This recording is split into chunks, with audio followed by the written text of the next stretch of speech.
Welcome to Let Me Fix This. Enjoy the video. Open Word and load your document now. You don't need extras. First, save a copy so changes are reversible, then set the proofing language so checks match your spelling rules. Once done, make sure Track Changes is off unless you need edits tracked. Now go to the Review tab. This starts the actionable work. You will run the spell and grammar tools that follow the language rules you just selected, and that ensures suggestions are relevant rather than generic. Click Review, then Spelling and Grammar, or press F7 to launch the check immediately. As Word highlights each issue, decide: accept the correction, ignore it for this instance, or add the term to your custom dictionary so it won't flag later.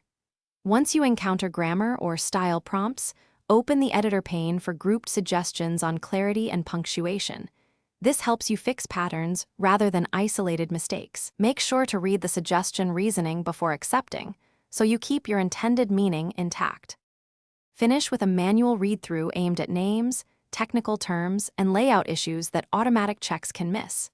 If Word repeatedly flags correct specialized words, add them to the custom dictionary or reassign the proofing language for those passages. Once done, save your corrected copy and compare with the original if needed. If spell check fails entirely, enable hidden characters to inspect problem areas, rerun the check, and if necessary, repair the Office install. This fixes corrupted proofing tools. Thanks for watching. If you found this helpful, don't forget to like and subscribe.